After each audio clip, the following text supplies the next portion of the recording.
Hey gang, it is Revelation chapter 8, so let's jump in.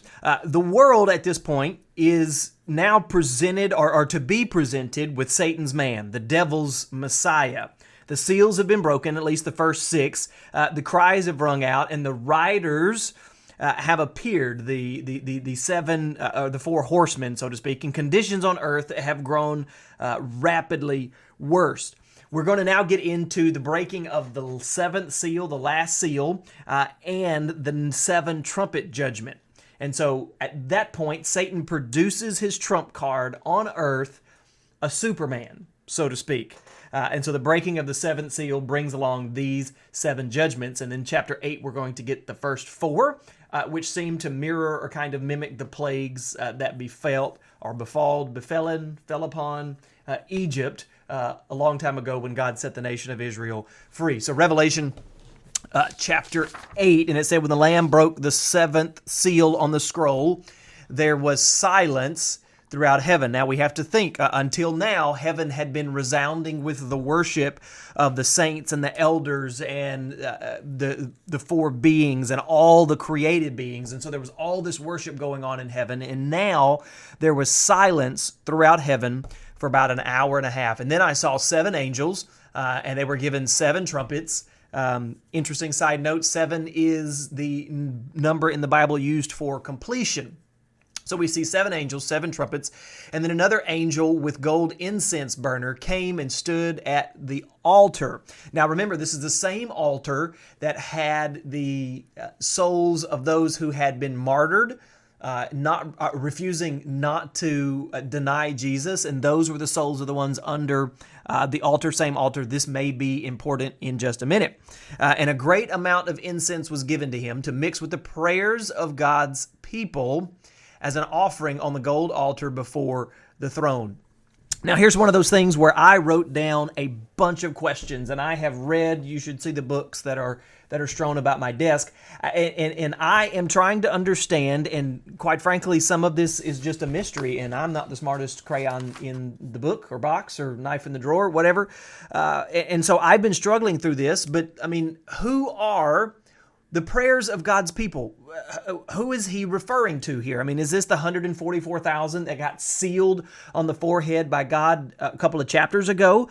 Is this the people that had gotten saved since the rapture? Was the church raptured out after chapter 3 because the church is not mentioned again after chapter 3? Was this those people that were left on earth? Was this the prayer of God's people that were under the altar? Was this the prayer of the throngs of people that had been worshiping just a chapter or two before? Who exactly are the prayers of God's people? And to be honest with you, I don't know. We don't know exactly how all of this plays out. But anyway, it was the prayers of God's people that got mixed. And it says in verse 4 that the smoke of the incense mixed with the prayers of God's holy people ascended to God from the altar where the angel had poured them out. Then the angel filled the incense burner with fire from the altar, and then he threw it upon the earth.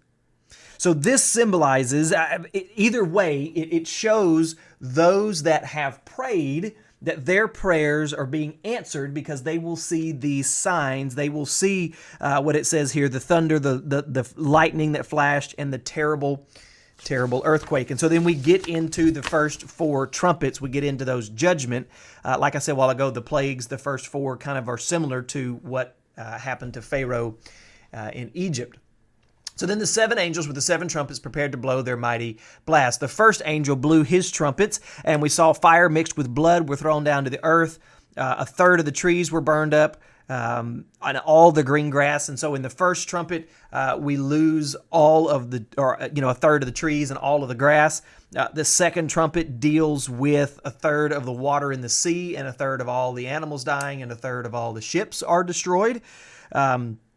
In verse 10, the third angel blows the trumpet, and a third of the water becomes bitter. And so we have, a decimation of trees and grass, of the sea, and then of the water supply. The fourth angel blows the trumpet, and a third of the sun was struck, and a third of the moon. And so there's going to be extra darkness that covers the earth. Now, in a lot of the things I read, some people say, okay, well, this is symbolic of, world leaders that are going to fall and people that are going to be destroyed. And then, somebody else will come along and say, well, no, this is actually, a decimation of forests and all this kind of thing. Look, all I know is that there's going to be death and destruction when the seal and when these trumpet judgments of God begin to fall on whomever is left here on the earth.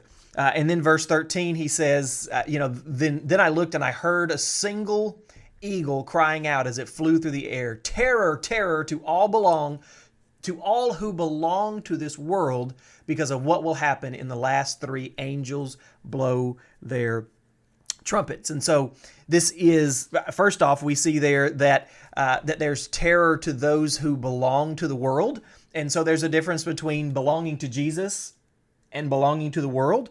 But ultimately, all of this is setting the stage for the beast. And he won't be known as the beast at first. He will appear to know how to act decisively and be someone who appears to have the answers to all of the world's problems, all of these things that are starting to happen. And he will calm the storm, so to speak, but he will ride that crest, that wave to power, and ultimately be in a place of total world it's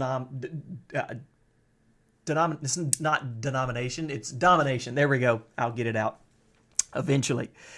And so that's where we are in chapter 8. This is what Revelation chapter 8 says to us. Choose you today who you'll serve. Remember, I'm pulling for you because we're all in this together.